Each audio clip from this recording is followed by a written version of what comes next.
మీరు ఎవరైనా చూడండి నా దగ్గరికి వచ్చిన వాళ్ళు చాలామంది మేము అప్పుల్లో ఉన్న ఉన్నప్పుడు వచ్చామండి. భూములన్నీ అమ్మేసుకున్నాము. మా కుటుంబం అంతా పాడైపోయింది. ఈరోజు తినటానికి కూడా లేదు. అట్లా అయినా సరే మేమేదో కష్టపడి మీ దగ్గరికి వచ్చామని చెప్తుంటారు. కాబట్టి సంవత్సరం తిరుగులో ఎవరైనా గాని నా దగ్గర రూ. 1,00,00,000 అప్పులో వస్తే చాలా మంచిదంట. అదేంటి స్వామి నాకు రూ. 1,00,00,000 అప్పు అంటే మీరు మంచిదంటారంటే, నువ్వు రూ. 1,00,00,000 అప్పులో ఉన్నావు కాబట్టి గ్యారంటీగా 10,00,00,000 సంపాదించుకుంటావు. రైట్. నువ్వు 100,00,00,000 అప్పులో ఉన్నావనుకో 1,000,00,000 సంపాదిస్తావు. అదే గ్యారంటీ ఉంటది. ఎందుకంటే ఆ రతన శాస్త్రం ఏంటంటే, మీరు ఎంత లోతులో ఉంటే అంతకి 108 రెట్లు ఎక్కి వెళ్తారని శాస్త్రం. 108 రెట్లకి ఏమన్నా టైం పట్టొచ్చేమో గానీ, 10 రెట్లకైతే టైం పట్టదు కదా! ఎమ్మటే అయిపోతది. వాళ్ళు కొంతమంది నమ్ముతారు, కొంతమంది నమ్మరు.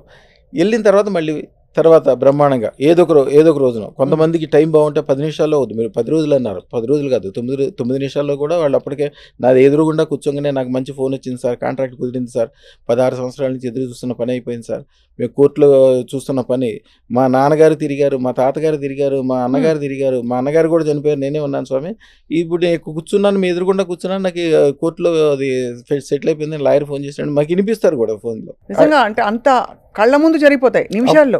అప్పటికప్పుడే వాళ్ళ మనిషిని బట్టి కొంతమందికి 10 రోజులు పట్టొచ్చు, కొంతమందికి 10 నెలలు పట్టొచ్చు, కొంతమంది 10 సంవత్సరాలు పట్టొచ్చు, లేకపోతే రాబోయే తరం కావచ్చు. వాళ్ళ జీవితానికి ఒక గ్యారంటీ.